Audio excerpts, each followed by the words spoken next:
Hey everybody, this is Tyson. And Logan. And you're listening to Dad, Bods, and Beards podcast. It's a show that gives you a fresh look on being a father, a husband, and honestly, a man being in today's world. For people who want to have a good time, laugh, and be uplifted, thanks for subscribing and listening. Now for the show.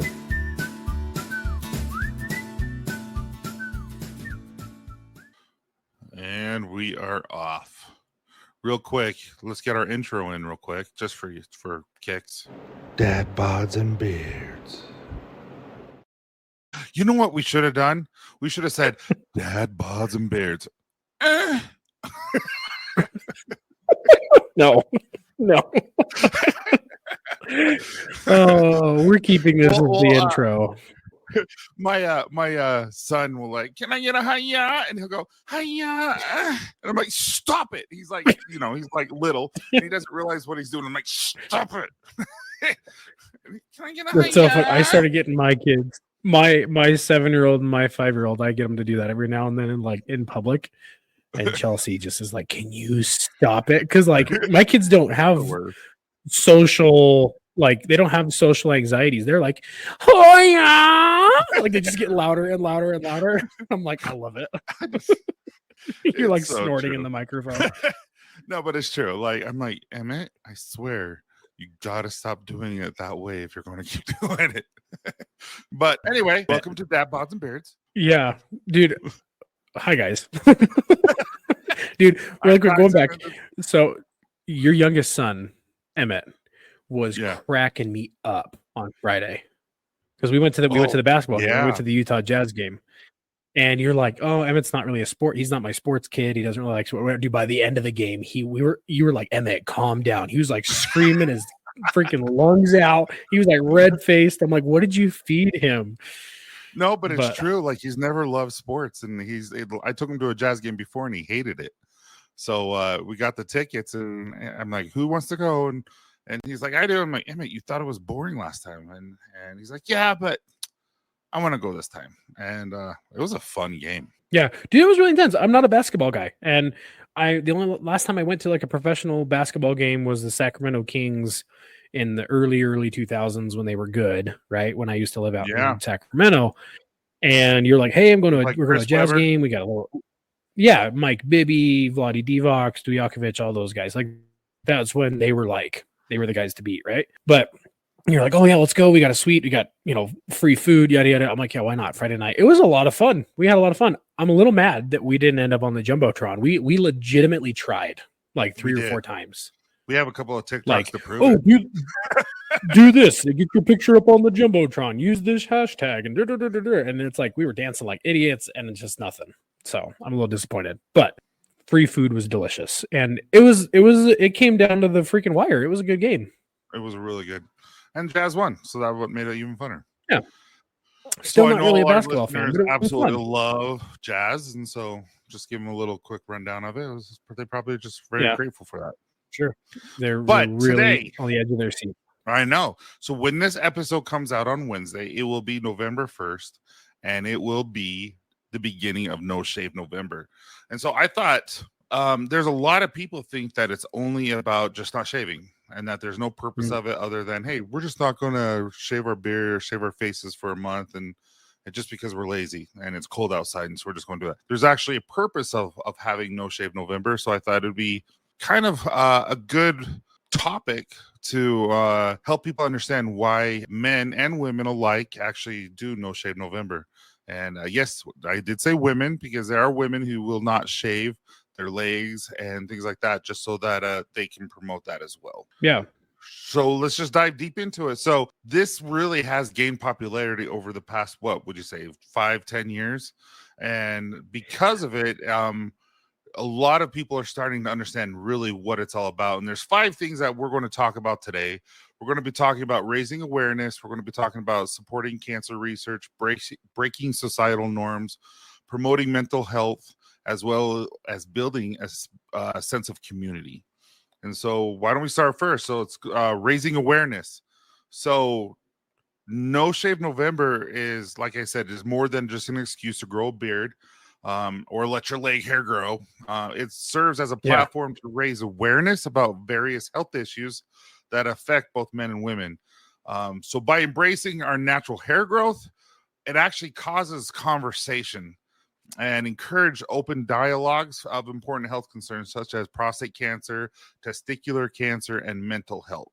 And so a lot of people will grow so let's talk about there might be a certain individual in someone's life or they work with that never is always clean shaven. Then all of a sudden, No Shave November comes around and they're like, oh, you're doing No Shave November? Guess what that does? That sparks conversation all of a sudden. And there you go. Now you can start talking about why you're doing it. So should we talk about your dad already? We were going to wait, but I think your dad's is amazing. So my dad's interesting. He's done No Shave November a couple of years because obviously I get my beard from my dad. It'd be weird if I got it from my mom, right? So that was a joke that took way too long to land. And I laughed. So like, oh. Yeah. Oh, oh, buddy. Oh, we see. So my dad can grow an amazing beard. He's always had the kind of Dr. Phil mustache, just the short, keeps it trim, but just the upper lip mustache for as long as I can freaking remember. All the way back when I was a little kid, he always had a mustache. But the last few years, since I've been more present on social media, and I'm obviously, I don't have to explain this to you, I'm a big beard person. I asked him last year specifically, hey, can you do No Shave November and document it and do like daily photos? And he and I did who can grow a beard faster? Because I had just shaved mine off in September. So I was only about a month in. The dude beat me, by the way. I started a month ahead of him, and his beard was thicker and fuller in 4 weeks than mine was in 8 weeks. So anyway, so he did that, and I got a text. We have this family group text with me and all 6 of my siblings. There's a lot of people in my family. My dad texted us, and I checked with him, made sure he was okay with me sharing this because it involves one of my uncles, his brother. Said that I'll be participating in No Shave November again this year. And then he gave a little quick snippet, which I really appreciated. He said, the goal of No Shave November is to grow awareness by embracing our hair, which many cancer patients lose, and letting it grow wild and free. Then you donate the money you typically spend on shaving and grooming to educate about cancer prevention, save lives, and aid those fighting the battle. Then he said, I've done this for a couple years now, but this year it's for my brother. He's getting treatment for cancer. He has cut his hair off. And so is one of my other uncles in support of him. He's been diagnosed with lymphoma, and he's currently getting chemo treatments. So he's losing his hair. And so my dad actually has a purpose this year. His older brother has been diagnosed with lymphoma. He's losing his hair. So it's nice to see that my dad, who's normally just kind of grown it out for like the fun social aspect of it, or done it because I said, hey, we're going to make some social media content, but took it upon himself to, one, he watched your video and he read your blog on No Shave November, and he gained a lot of good information about that. And then it just so happens to be that his brother is fighting the battle. And so now he has a purpose. So it means something to him. And I would hope that he's going to be more vocal about it on social media. So it's kind of come full circle. So it's cool to see. Well, I think that, first of all, I'm sorry to hear that about your uncle. I didn't say that originally when I heard. I don't know why. I apologize. But second of all, that's kind of the second whole topic that you're talking about is like, so the people who are participating in No Shave November, it actually can help support an area that they might be struggling at. So like they can donate the money that they would typically spend on grooming products towards cancer charities and organizations. So these funds, a lot of these funds are crucial roles in advancing research, providing support to patients, their families, promoting early detection and preventing efforts. So really, just like any type of Christmas, like where you go support shelters and things like that, this is really going to help promote the loved ones that you're facing. And so like if you have someone who needs treatment and they can't afford it, hey, I'm going to usually spend, let's say I usually spend $100 on anything from shaving to all that kind of stuff. I'm going to give this to you so that you can help pay a bill or something. I don't know, I think it's a really cool idea, and I'm that's really cool that your dad's doing that. Yeah, so I was going to actually talk to him and see, because I'm sure he plans to donate. And I would imagine he's probably going to donate directly to, maybe my uncle's cause. I don't know. I was going to talk to him, but one thing I wanted to do, and maybe you and I can figure this out off air, was I wanted to find a link or a organization or a GoFundMe or something like that that maybe we could promote this month, in relation to No Shave November. So that's funny is that I've participated in No Shave forever except last September. And I think it's cool. I think this is a really cool bandwagon, so to speak.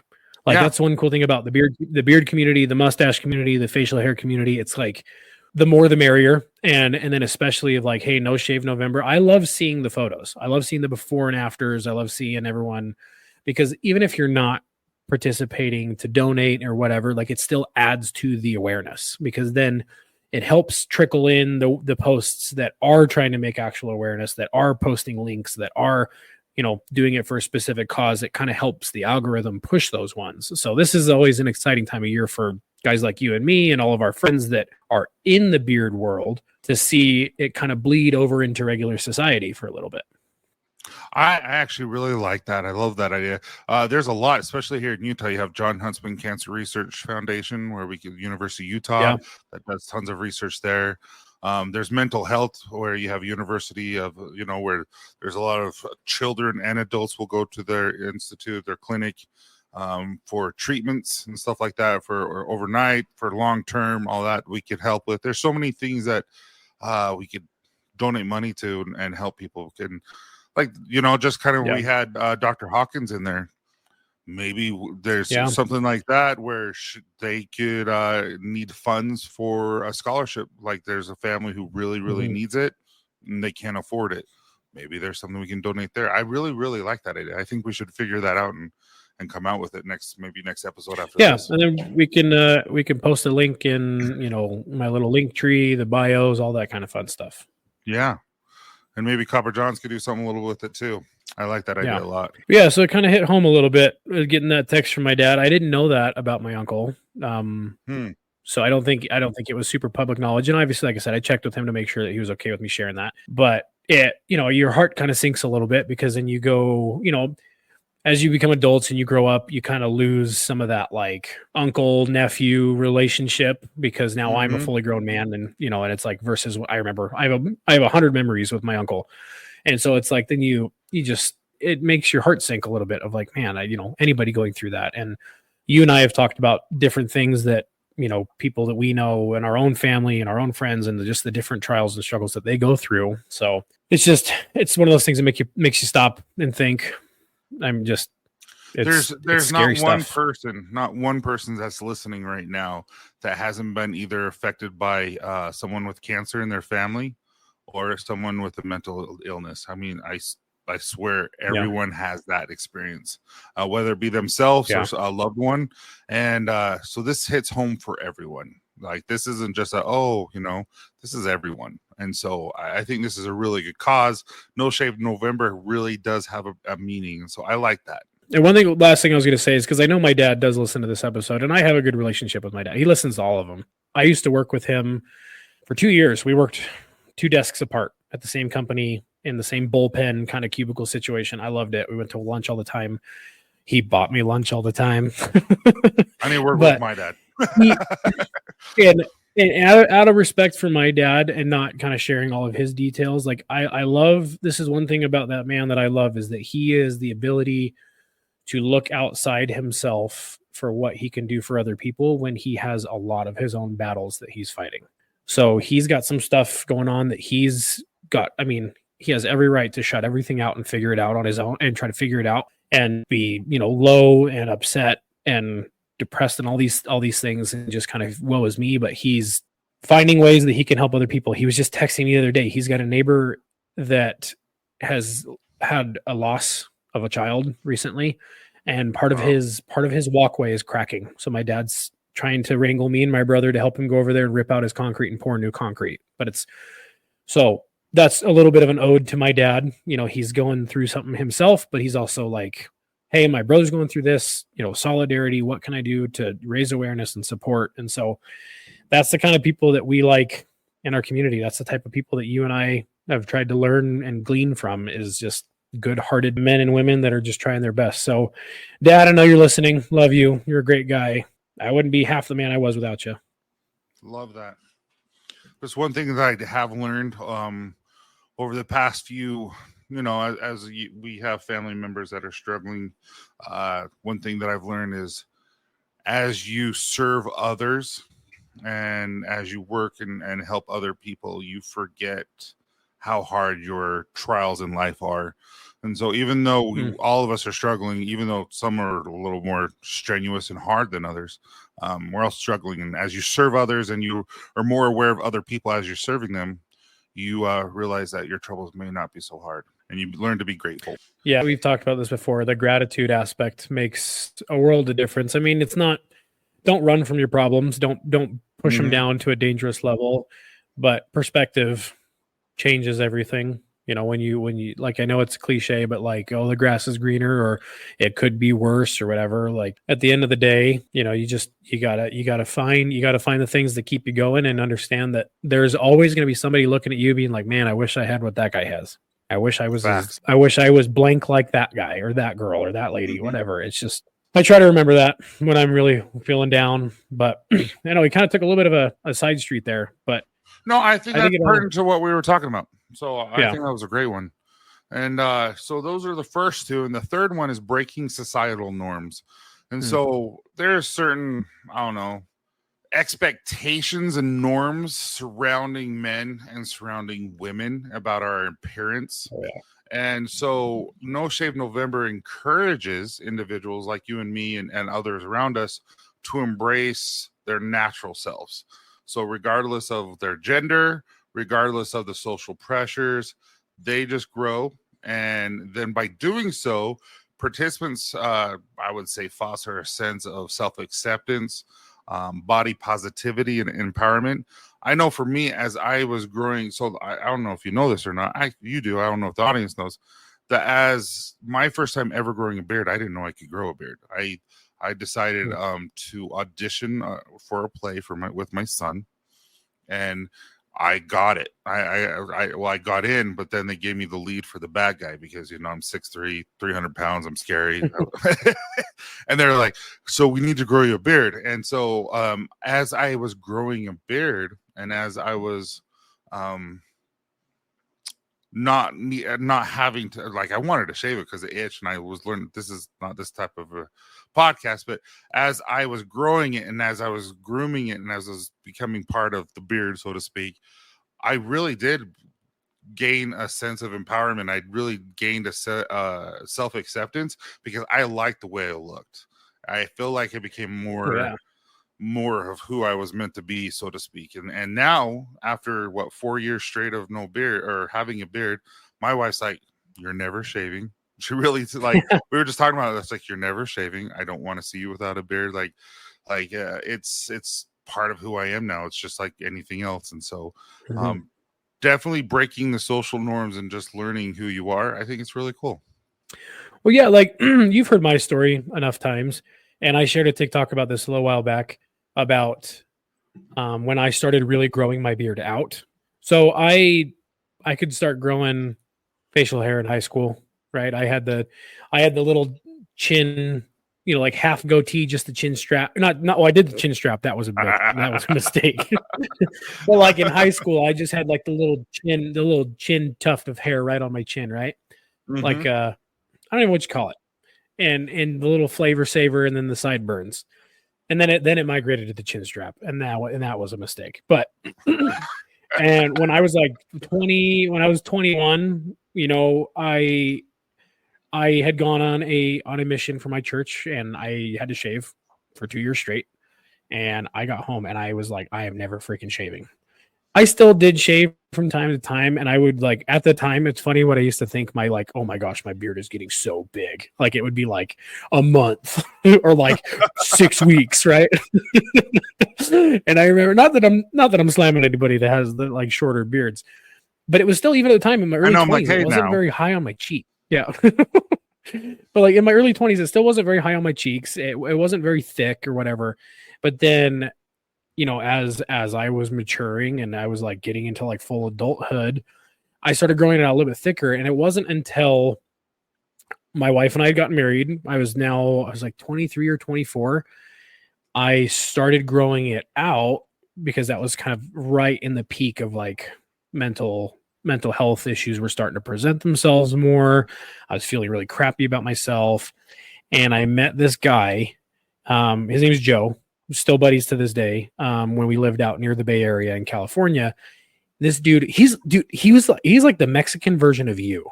I'm not kidding. He was big dude, super happy. Everybody loved him. Super But he had sexy? a massive, super sexy. Super sexy. But he had a massive, and he was a bodybuilder too. He was a bodybuilder. Holy crap! I didn't realize that. Apparently, I have a type.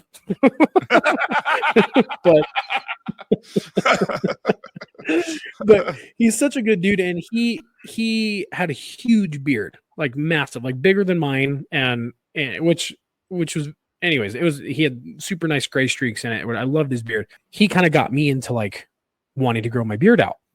And he like sent me my first ever like beard oil sample kit from a company that he used. And so then that got me hooked on beard oils, and then it became a whole thing, and it started getting longer. And it wasn't until a couple of years ago that I started going for like the big, long, full beard look, like full beard. And so I realized that it was a mask for me for a long time. Like it gave me the sense of like confidence, like felt more manly, security, like people. It's almost like an inadvertent way of fishing for compliments, which I have no shame of saying. I love getting beard compliments. My wife almost chuckles every time we get one in public. And when you're feeling really low about yourself. Oh, you got a good beard. It's just you got to stop. You have a really good beard. I wish I had. Yeah. Let's say surround yourself with people better than you. Yeah. Sorry. That's why that's why all my friends are taller than me. But no, so I just kind of got the hook of growing it out, and it, like I said, it made me feel better. And it's any man who's walking out who really takes care of his beard or has pride in his beard, and someone is like, hey man, like sweet beard, like my wife and I were walking out of a date in Tech. We went to Texas Roadhouse, and we were walking out, and this guy stops mid-dinner as we're leaving, and he goes, I freaking love your beard. And his girlfriend looks at him like, okay. And it makes you're like, thanks, man. Like, I appreciate that. Like it's you get more compliments really, from men than you do women half the time. Can compliment, yeah. It's the only thing you can compliment on. I swear. Yeah, like if I were to walk by and some dude was like, hey, Logan, you have lost weight. Imagine you walk by a stranger in Texas Roadhouse, he goes, hey man, your pecs look great. You look cold. Thank you. Yeah. But that's what I'm saying though, is that like it gave me this sense of confidence. It gave me, it was like I said, it was like a shield or like some armor, so to speak. I know that might be a little cliche, but like literally it was like growing something that I felt like I could hide behind and take the focus off of me, because I felt like I looked like I didn't look okay. So I literally was growing it because I felt like it took the focus off of me. And it was a distraction. I could groom it. I could shape it. I could do, that's when I got into the beard, the beard straightening. And then anyways, I could go on forever. So people who are like, I can't wait for the beard craze or the beard fad to be over. I'm like, you really don't know. Like, I mean, look at Robert. I don't think that guy's ever going to shave. No, he won't. He's done. Like I said, it's more than just a fad. It's here to stay, and it'll come and go like little bits and pieces. Some people will shave, some people won't, but it's here, and men will always have facial hair. Or what's the people who talk and they're like, oh yeah, when your beard's your entire personality. I'm like, you're saying that like it's an insult, but I embrace it. So yeah, like, what do you want me to do? Just like how like it is my personality. Everyone else is into, like some people are into working out. That's their person. Or they're a foodie. That's what they're like. The next one is actually promoting mental health awareness. So there are physical, aspects of No Shave November that are, highlighted, like us growing a beard or cancer or anything like that. But as we take a break from our fast-paced lives, and we begin to take a break from actually shaving and all that kind of stuff, it's a reminder, or it should be a reminder every time you look at your beard, that you need to prioritize your self-care, your distress, focus on your mental well-being, and use that time to meditate, use that time to create a gratitude list. Just focus on you and what you need to do so that you can have a sense of well-being and a sense of purpose, a sense of accomplishment. There's a lot of things that we can always work on. And so then also, because we're working on ourselves, I don't know if you know this or not, but at least for me, when I'm working on myself, let's say I'm specifically working on myself, the things that you talk about will actually be about what you're thinking about and what you're working on. So you're going to be talking about mental health. You're going to be talking about all that. And it's going to take that stigma or that, because I think it's almost gone. I don't know, but going to therapy and doing all these things that help better your mental health and your well-being, I still think there's a stigma, but not as much. But because we're seeking help and because we're doing support, I think that conversation is going to be there more fully. I don't know. That's just what I think. It's just because when you're focusing on yourself and focusing on well-being, it's going to emulate and you're going to be talking about it. Well, yeah, I think that, the whole stigma behind, mental health awareness around, men going to therapy, men, just speaking about issues, right? Like about things that are, we're working on, because I mean, for years it was, shut up, don't talk about your problems, just go to work, go 100%. Work hard, keep your mouth shut. Therapy is for wussies, yada yada yada. Like I said before, especially in our episode with David, I think like I said, I view guys that hit issues head on and talk about them and are more vulnerable and open. I view those guys as maybe more manly, more alpha brained, more I don't know, just more in tune and aware of life and not just shoving it down. So I think the stigma will always be around, but I think it is far lessened and is not as intense as it used to be. And I think a lot of that has to do with guys like you, where you legitimately do not feel shame for going to and admitting and like promoting men going to therapy or getting into, managing their mental health. Like I was just telling you, I was getting a lot of flack on one of my Instagram reels where I kind of do some dark humor stuff, not super dark, but kind of like, that's just my way of helping bring awareness. I guess it's more of like morbid. I don't know if it's dark, but it's more of kind of like making light of like a serious situation. Like that's part of how I help bring awareness. Is light of it. Mm-hmm. Yeah, like I try to help bring awareness to mental health and normalizing battling and managing mental health by just making jokes of it. And there's a guy that I follow on TikTok, and we're buddies, and he has some super, I think I've even sent you a couple of some super funny stuff about mental health. And he says things like, he's staring at the camera. He's a pretty built guy. He's a veteran. And he says stuff of like, hey, I heard you were talking bad about yourself. He's like, do I need to give you the old razzle dazzle and knock that out of you? Like basically say like, stop talking bad about yourself. Like we all deal with stuff. But the point that I'm getting at, I posted this TikTok where I like to do kind of like unexpected twists. I like to do kind of like the gotcha humor. And I did the stereotypical, like, I'm not talking, I'm just having a song playing, and it says like, hey, do you want to know how to manage your mental health without meds? Like, follow me. And then it cuts to me like taking a pill, being like, yeah, I have no freaking idea. Basically alluding to that's what I do to manage my mental health. And there were some people in the comments that did not like that at all. Like they were like, oh, blah, blah, blah, big pharma. Oh, America is just popping pills. They're just keeping you sick. And it's like, you just need sunlight. You just need to drink more water. You just need to be happy. Like that was my favorite one. You just need to be happy. Like, oh, really? Okay, we're done. hey, babe, did you hear that? I just need to be happy. Joey McPherson. Yeah, it's like Joey McPherson 22508 says, I just need to be happy. Like, what? Well, I guess I don't need to pay all those psychiatrist bills anymore. Here's what I have to say about that with David.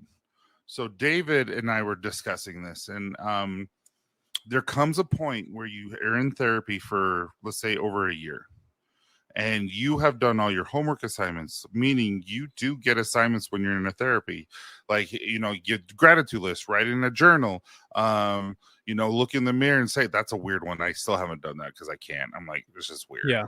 It reminds me of the Saturday Night Live skit. I'm good enough. I'm smart enough, and doggone it, people like me. And I'm not going to do that. But supposedly it's really powerful, but I don't know. It's just weird, even if I'm by myself. But that's just because I'm naked and I'm in the shower, about to get in the shower. It's just weird. So I guess everything's cold, and we're back to thalassophobia. No, but what I was trying to get the point across is you get homework. You do everything you're supposed to be doing with the therapy to try to better yourself. You're vulnerable in therapy. You talk to him about everything. You open your heart and say, this is how I really feel. He helps you. She helps you, whomever you're going to.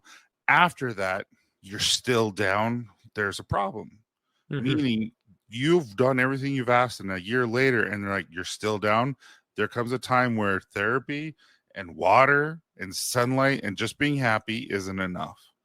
And then there's a test that you can go get your blood drawn in a clinic, and they'll tell you which drugs are going to work for you so you don't have to test it. And then so you'll say, you can go in. I think it's $75 or $80 at a regular lab. That's not with insurance. That's just standard. And says, okay, so Prozac's not going to work for you, but this is going to work for you. And they'll tell you exactly what's going to work for you so you don't have to stress about it. And the doctor doesn't have to play guess what or get, what's going to work or all that kind of stuff. And so there are things out there that, hey, just because you're struggling, it really, really could be something chemically wrong in your body, and there's nothing you can do about it. 100%. And so 100%. Yeah. And so when people say, hey, you need to do this, like, hey, I've done everything, and I still have to take something. Well, I was going to make a response. I love that you said that. I was going to make a response video to some of these because it kind of got out of hand, because there's a lot of people in that comment section of that video on Instagram really trying to go to bat, basically saying like, you obviously don't understand how brain chemistry works. Not saying that we all do, like those of us that have mental illnesses. Yeah. But that's the thing, is that there is, and this is not a slam to it whatsoever, mental health goes so much deeper than anxiety and depression. Oh, 100%. But because anxiety and depression are like the forefront, most everybody who struggles with some form of mental health issue also have a level of anxiety and depression that they deal with. And then there's some people where that's their main struggle, but it is far more intense than someone like me, where it's just one of the the issues that's tagged along. So for me, that's one thing I try to explain to some people of like, it's not just to pull myself out of this thing. This isn't like a pray away situation. This isn't a better diet, better exercise, all those things, better diet, better exercise, drinking water, going outside, maybe some natural supplements. Those things can help. But unfortunately, my brain chemicals produce differently than yours, than that person, than another guy, even with bipolar. It has nothing to do with me just being happy. It has everything to do with the fact that I have had medical professionals for the last 6 years help me understand and break down that your brain produces things differently to the point where you're at a deficit. And this deficit is dangerous for you. So we are going to help you find medications and treatments. They're not everything that I do is just, I take one pill. I'm very grateful for the fact that my psych has gotten me down to one pill and ketamine treatments that I do periodically. And then I have started taking better care of myself, which has helped, but I still have my baseline treatment, which is in the form of a pill. There is absolutely nothing wrong in my mind with taking a medication that's prescribed to you by, the correct, medical professional. Do they get it wrong sometimes? Yeah. Have I been a product of that? Yeah. Does it suck? Absolutely. Is there constant changing? Yeah. I live in constant fear of one day that my body gets used to this medication and it doesn't work for me anymore. And I got to go through that process all over again. I hope it never happens, but it's a potential. Yeah. So, I mean, dude, you have schizophrenia, you have bipolar, you have borderline personality disorder, you have, sociopaths, you have all of these different really intense, you got OCD. People think that, oh my gosh, I'm so OCD. No, that's a legitimate brain chemical issue that people it's debilitating. People that legitimately have it. It's not just like that show Monk where it's kind of comedic. I've met somebody that has OCD to the point where they can't leave their house. It is that hard for them.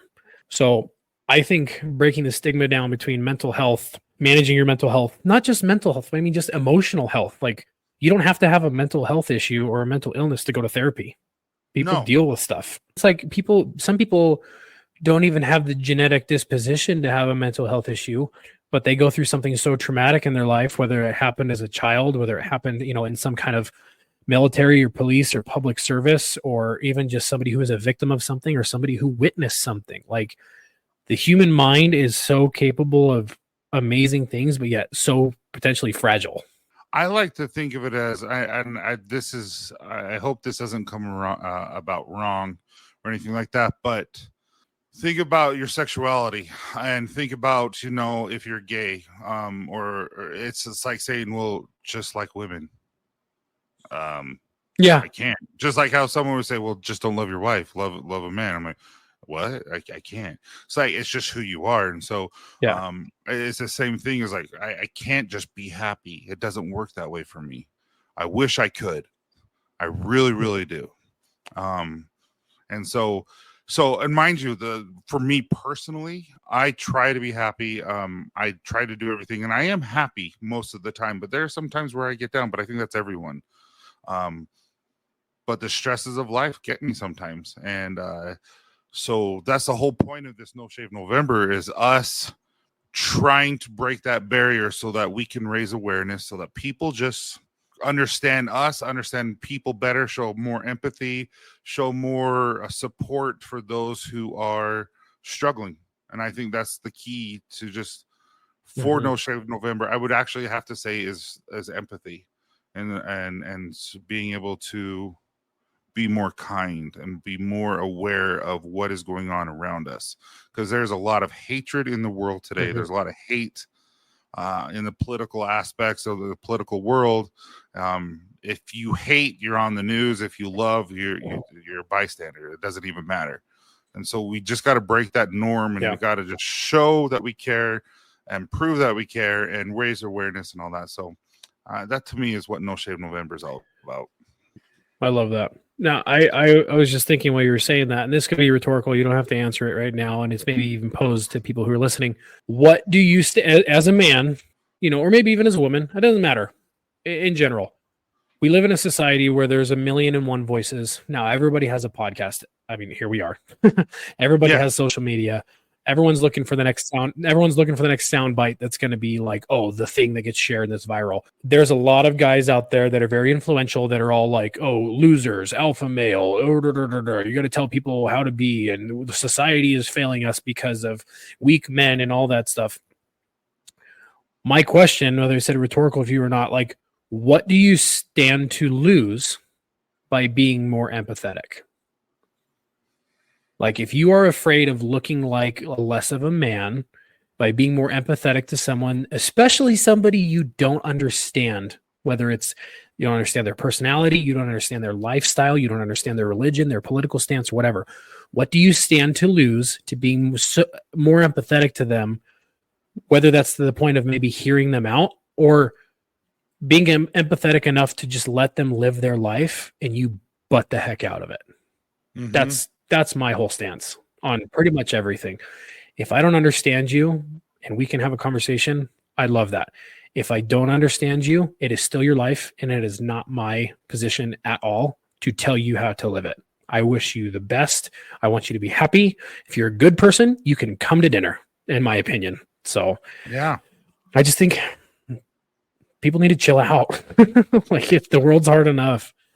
Yeah, it's like I said, it's just, well, let's go to the last one, because it's kind of what we're talking about. The last point I wanted to bring. So again, the first ones is raising awareness of like cancer, testicular cancer, mental health. Two is supporting cancer research or mental research or anything like that. Just supporting a charity or organization. Third is breaking the societal norms. 4 is promoting mental health awareness. And then 5 is building a sense of community. So I don't know about you, but especially during COVID, we lost ourselves. We lost We lost a sense of, especially my children, where they don't get to see their friends. They don't get to be of that. Even though my wife and my family are, they're me, they're mine. You know what I mean? And I get to communicate. They still need social, what is it called? Social outlets. Interactions. Yeah, and they just need to be able to be themselves. And sometimes, you remember growing up, you can't be yourself around your parents all the time. Like you want to say an inappropriate joke every now and then. You can't do that in front of your parents. So anyway, they need all that. And so during time of COVID, that's when I was introduced. Well, a little before COVID, I was introduced to the bearded community. And it's something that I very, very promote dearly, especially during the Copper Johns family, as I always call it, Copper Johns community. I am a big, big believer on showing support wherever someone needs it. And so that's what we always do. And so we have, every night there's a YouTube live in this social, or an Instagram live, or a TikTok live within this bearded community. And so it really does bring it brings friendships and unity, I would say. And it definitely can connect us to people that we wouldn't even know. Like, look at Matt, look at Robert, look at you, look at me. Like, none of us would be around if it wasn't for our beards in the community. Well, I feel bad. I forget his name. I still follow him on TikTok. He's a good guy. He made a TikTok last year. Is it Joe? He said, no, I don't think it's Joe. He made a TikTok last year. Say Joe who? Where he said, he's like, say Joe who? What? Say Joe who? Joe who? Joe Mama! All right, carry on. Yeah, I knew. The minute you just said "say Joe" again, I was like, "Oh, I know what's coming." Anyways, he made a TikTok where he said that when he started posting more TikToks, and he has a pretty nice big full beard, and then he kind of got into the beard side of TikTok, and he made this whole post about like, wow, I didn't realize how much support there was in the beard community. And that's so true. The majority of guys, I would venture to say like 99.9% of guys in the beard community that like actively are growing our beards and like maintaining our beards and all that stuff. Like there's hardly a negative comment towards another man, because we all know, like we all understand that every beard is different. No one's, it was cool to see him be like, oh my gosh, there's so much freaking support. Like you guys are all super cool. Like, so I love that there is how that ties into No Shave November, where it's like, when you really get to know the beard community, you understand that like, oh, the beard events, like the beard competitions. I remember I told someone that I competed in my first beard competition last year, and they're like, really? There's a whole competition around beard? I'm like, yeah. And guess what? 100% of the proceeds go to charity. Yeah, it's a terrible, weird thing, isn't it? Like, but that's the cool thing is like all of these bearded weirdos, we all get together and do stuff like that. It's cool. It's a hobby. It's like part of our life. And then it's like, hey, we all spend all this money to do this, and then we find a charity to donate it to. Mm-hmm. Like how cool is that? So I love that No Shave November is a thing, and then it gets more people. Now that we've kind of come full circle, it kind of gets people back into the community, into like the solidarity of it. I have an idea. Let me hear it. So the barbershop, we're doing a beard competition December 2nd. I wasn't going to announce it until our live on YouTube November 1st on Copper John's channel.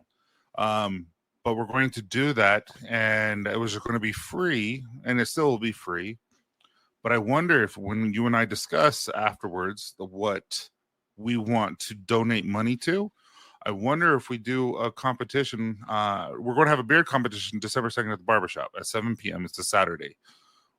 Why don't we try to raise some funds? Copper John's will have some charity, like some other things. We'll get other companies involved, and we'll have auctions, and then that money will go to that charity. Yeah, let's do that. Totally. I think that would be really good. 100%. Yeah, so we need to promote the crap out of that. I don't know why you didn't tell me this sooner. I don't know, man. A lot's on my mind. Yeah. So when we're on our live on Wednesday, we will have a charity in mind that we want to give to, and we'll give that charity to on December 2nd, Saturday, 3rd, 4th. We'll take the funds and give it to on the 4th, And you and I can call on companies. I'll have Destiny, who's our manager. She'll call on companies to donate items or services that they can auction off, like a silent auction. We wouldn't auction off, just a silent auction. And then if they want to participate, they can participate no matter what. But if they want to donate what they would normally donate, they can donate to that as well. I think that's a really good idea. We're going to have sodas there. We're going to have food and treats and stuff like that. We're going to make it a big thing. I'm going to call some food truck buddies, tell them to come, because then you get random people that show up.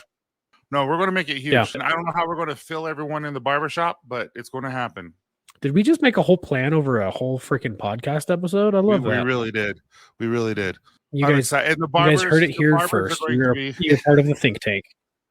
The barbers are going to be the judges, and we're going to have 0 to 6, 6 to and longer.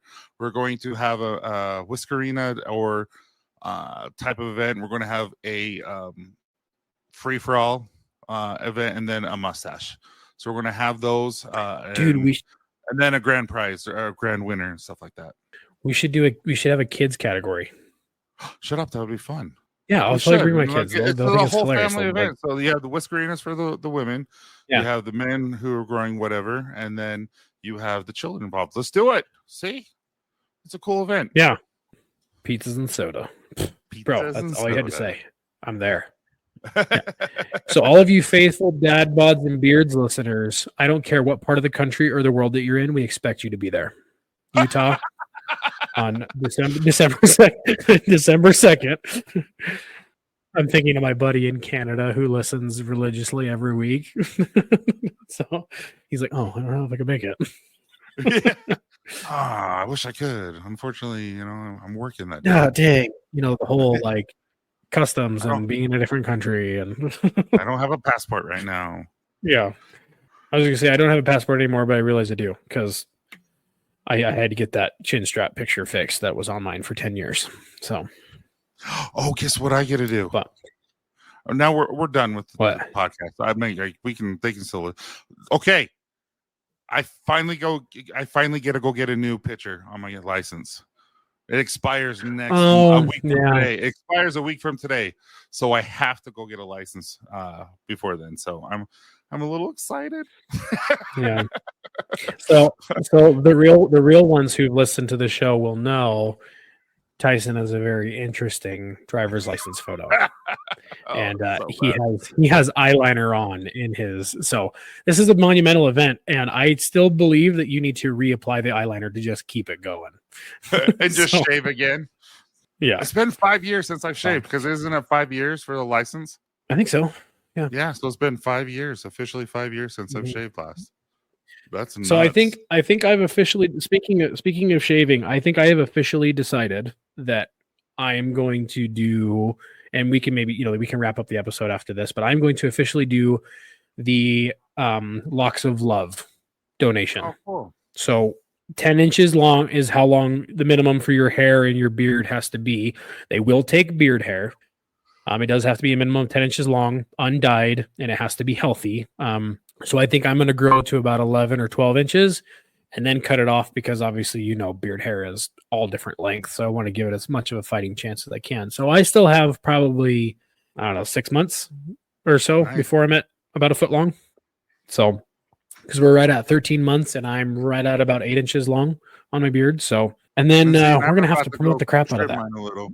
Dude, I was just saying, I like how yours looks. It looks really full right now. It looks great, buddy. Because I'm bloated. Yeah, you don't look bloated. I'm bloated. Dude, I've been so busy. I had some Popeyes. I love Popeyes. Yeah, I don't know what happened this time. I had Panda Express, but I tried to keep it good and just got teriyaki chicken and rice, and it was like, I forgot to show you. Forgot to show you something. Just one sec. Dad Bods and Beards. All right, we'll see you guys. We're gonna have to, and we're done.